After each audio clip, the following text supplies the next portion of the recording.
नाश्ता करने के बाद वो ऑफिस निकल गया। उसने फाइल अपने असिस्टेंट को दी। उसने जल्दी ही मीटिंग अटेंड की और फिर अरुण को फोन लगा दिया।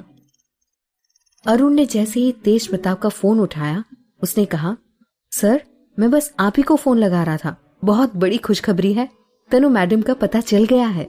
तेज ने हड़बड़ाते हुए कहा, तो जल्दी बताओ, वो कहाँ है, कैसी है, वो ठीक तो है ना? अरुण उसकी हड़बड़ाहट को जान गया था।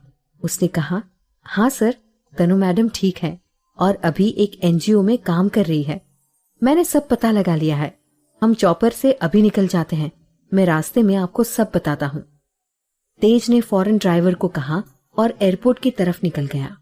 तेज अरुण के साथ चॉपर में बैठा था। उसे एक तरफ तनु के मिलने की खुशी थी तो दूसरी तरफ एक डर भी था। अरुण ने तनु की सारी इन्फॉर्मेशन तेज को बता दी थी। काठ गोदाम एक छोटी सी जगह है। वहां तेज के लिए अच्छी होटल ना मिलने के कारण अरुण ने रॉयल रिजॉर्ट, जो काठ गोदाम से कुछ ही दूरी पर था, पूरा ही बुक करवा लिया था। तेज वहां पहुंचकर एक पल भी रुकना नहीं चाहता था। उसने अरुण से कहा, मुझे जल्दी ही तनु से मिलना है, एक कार का ऑर्डर कर दो। अरुण ने कहा, सर, मामा जी ने मुझसे कह रखा था कि आपको यहाँ कार की जरूरत होगी। बस वो कुछ ही समय में आ जाएगी, तब तक आप खाना खा लीजिए। अब तो तेज को भूख ही नहीं लग रही थी। उसने कहा, पहले एक बार तनु को देख लूं, वो कैसी है, फिर खाना खाऊंगा। दोनों बात ही कर रहे थे कि उसके पास कार डीलर का फोन आया कि कार डिलीवरी कर दी है। अरुण ने आकर देखा, एक नई BMW कार इंतजार कर रही थी। दोनों उसमें बैठकर आश्रम के सामने आ गए थे। तेज की नजर दरवाजे पर थी। तनु के बाहर आने का समय हो गया था। तेज बाहर निकलकर दरवाजे से टिककर तनु का इंतजार करने लगा। तभी तनु बाहर आई। उसने एक नजर तेज को देखा तो देखती ही रह गई। फिर उसने अपना माथा ठोका और आगे घर की ओर बढ़ गई। तेज भी एक टक तनु को ही देख रहा था। उसे तनु के अचानक चले जाने पर थोड़ा आश्चर्य हुआ। फिर वो उसके पीछे चल पड़ा। घर ज्यादा दूर नहीं था। तनु की सांसें तेज चल रही थी। उसने जल्दी से पानी पिया और अपने मन में कहा, मेरा तो दिमाग ही खराब हो गया है। मुझे हर जगह तेज ही नजर आ रहे हैं। वो यहाँ कैसे आएंगे? वो तो नाराज है ना मुझसे? नहीं, वो नहीं थे। उसने हाथ मुंह धोकर कपड़े बदले। उसे भूख लग रही थी, पर आज सब्जी नहीं थी। उसे जल्दी से बिस्किट खाया और मार्केट की तरफ निकल गई। उसे खबर ही नहीं थी कि दो जोड़ी आंखें उस पर नजर रख रही है। उसने मार्केट से सामान लिया और पैदल ही धीरे धीरे घर आ रही थी। उसके पीछे तेज था, जिसकी आंखों में आंसू थे। तनु को इस तरह परेशान देखकर उसे अपने ऊपर बहुत गुस्सा आ रहा था। पर तनु मोड़ पर ही थी तो उसे लगा कोई उसका पीछा कर रहा है। गली में थोड़ा अंधेरा था। वो जल्दबाजी में एक पत्थर से टकराकर गिरने ही वाली थी कि किसी ने उसे संभाल लिया।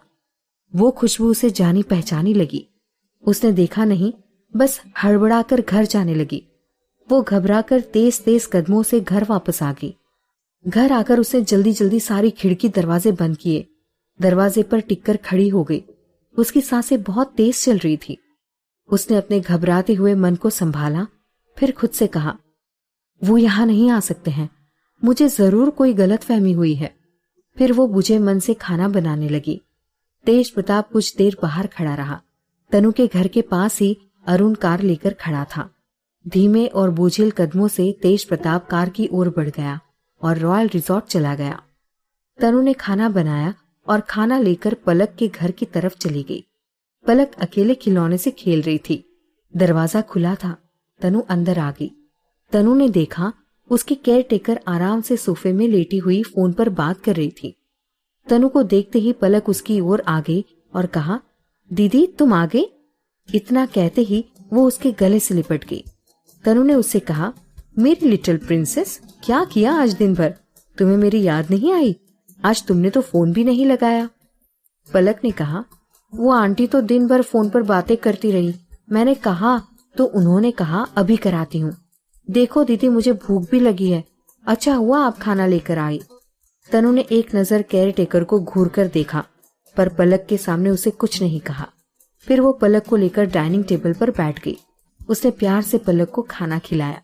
तब तक केयर टेकर ने जल्दी जल्दी फैले हुए सामान को समेटा और सहमी हुई सी तनु के बगल में खड़ी हो गई। तनु ने पलक के साथ खाना खाया और केयर टेकर को उसे बेडरूम में ले जाने कहा। पलक ने प्यार से तनु से कहा, दीदी आप मत जाओ ना, कल नानू आ जाएंगे तो आज मेरे साथ ही रहो।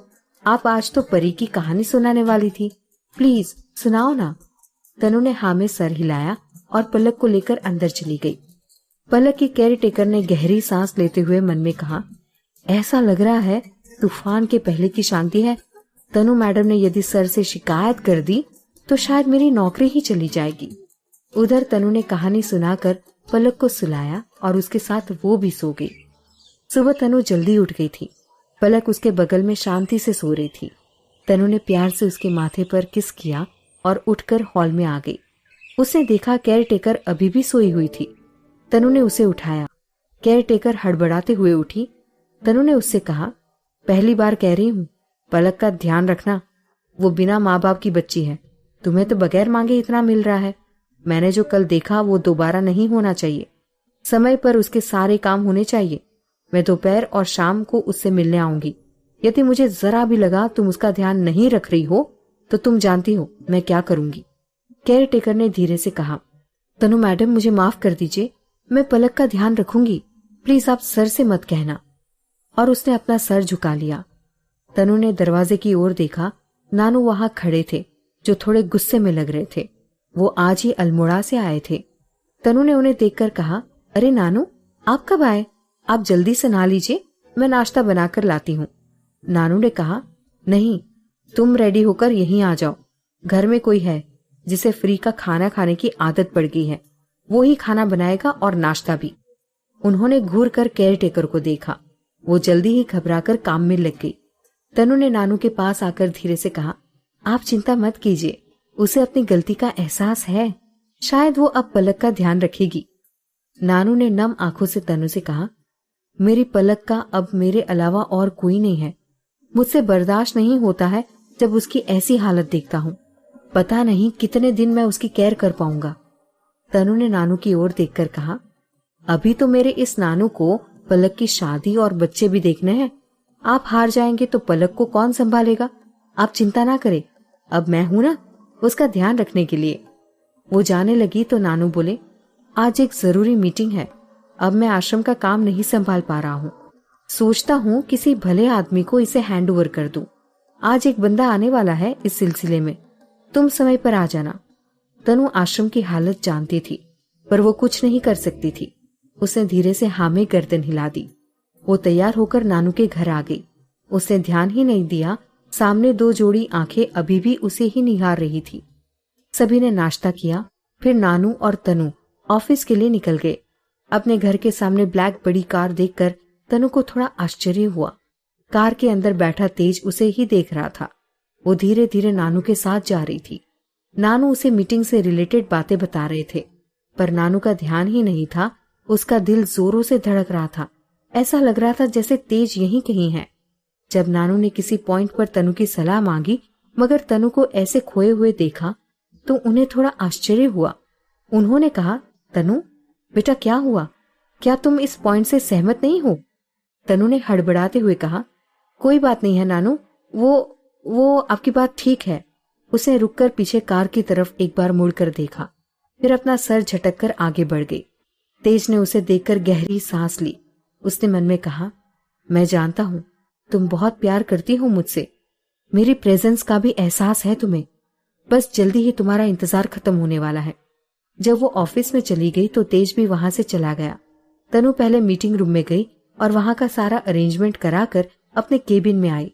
उसने देखा उसके केबिन में बहुत ही सुंदर फूलों के बुके रखे हुए हैं। उसने प्यार से उन्हें उठाया और देखने लगी। तभी प्यून अंदर आया तो तनु ने पूछा, ये बुके कौन लाया है? इसके फ्लावर बहुत सुंदर हैं। प्यून ने मुस्कुराते हुए कहा, वो सुबह एक बहुत ही हैंडसम से सर आए थे, वही दे गए हैं। उन्होंने कहा था कि ये मैं आपके केबिन में रख दूं। मैंने उनका नाम पूछा तो उन्होंने कहा कि आप उन्हें अच्छे से जानती हैं, आप समझ जाएंगे ये किसने दिए हैं। प्यून के जाने के बाद तनु सोच में पड़ गई कि ये बुके उसे किसने भेजे होंगे। वो तो यहाँ किसी को जानती ही नहीं थी। तभी प्यून ने दोबारा आकर कहा, बड़े सर ने आपको बुलाया है, कहा है जिनके साथ मीटिंग है वो आ गए हैं।